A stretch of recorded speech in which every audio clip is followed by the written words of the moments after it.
მე ვარ ძალიან თავიდან ვიტყვი. ჩემთვის ძალიან დიდი პატივია ამ საოცარ გამოფენაში მონაწილეობა, რადგან ეს არის National Geographic-ის ერთგვარი შემაჯამებელი გამოფენა, 13 წლიანი ამდენი შრომის და პუბლიკაციების და ამდენი ავტორის.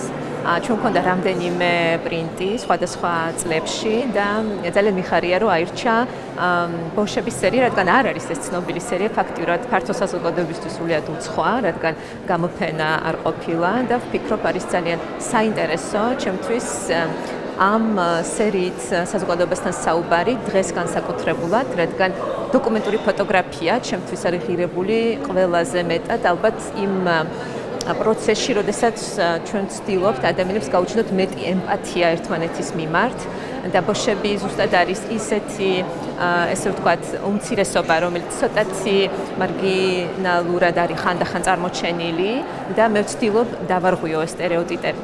მე ვცდილობ დავარღვიო ეს სტერეოტიპები და მოგიყვეთ ერთი ძალიან საინტერესო ბოშათა ოჯახის შესახებ, რომელიც ცხოვრობს ქუთაისში, უბან ავანგარდში და მათი ოჯახური ყოფა არის ძალიან საინტერესო, მათი ოჯახის ფენომენი და ურთიერთობების შიგნით ოჯახის წევრებთან შორის არის ძალიან საინტერესო და ოჯახში 37 სული ადამიანი. ხო, ასე რომ ეს იყო განსაკუთრებული გამოცდილება პირადად ჩემთვის.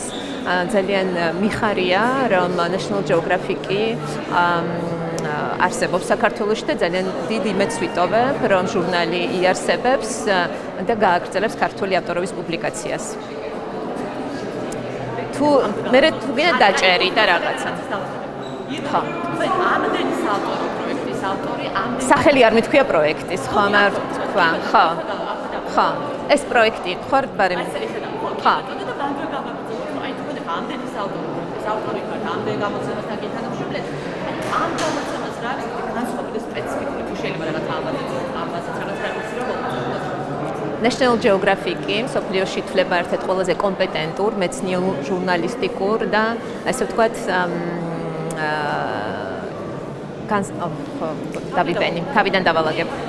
როგორ შეიძლება სწორად ჩამოვაყალიბო ეს იდეაში ეს არის სამეცნიერო ჟურნალისტიკური ალბათ ისიც იმასაც გავაკეთე დავწერე რომ ვერ იმ ბეჭდურმე მასალასთან ერთად აი ფოტოგრაფია როგორ უნდა დაქცეტირებულია ამ თანაბარი ზონა ალბათ ეგაც ვახსენებ ხო კი ბატონო ოკეი National Geographic-ი ჩემთვის არის ალბათ ყველაზე ავტორიტეტული გამოცემა, რომელიც თანაბრად წარმოაჩენს როგორც სამეცნიერო პოპულარულ თემებს, ასევე წარმოაჩენს ძალიან მაღალი კლასის ფოტოგრაფიას. მე ირადად ყოველ ნომერს ვეცნობი დიდი ინტერესით და ძალიან ჩემთვის ერთ-ერთი ავტორიტეტული გამოცემა, რომ ძალიან მიხარია, რომ ვიღებ ამ არაჩვეულებრივ გამოფენაში მონაწილეობას. ჩემი 2016 წელს გადაღებული სერიით ქუთაისში, ბოშები ფარდის მიღმა, ეს არის მცდელობა დავარღვიო სტერეოტიპები, რომლებიც არსებობს ბოშებზე და მათი ცხოვრების წესზე. ეს არის მამაჩი იბრაგიმოვის 37 სულიანი ოჯახი, რომელიც ცხოვრობს უბან ავანგარდში. და იმაზე თუ რა უხარიათ, როგორ ტკივათ და ვფიქრობ ესეთი ტიპის პროექტები აჩენს მეტ ემპათიას საზოგადოებაში და ეს ძალიან მნიშვნელოვანია. ეს კაი იყო. ეს ჯობია იმ წინას.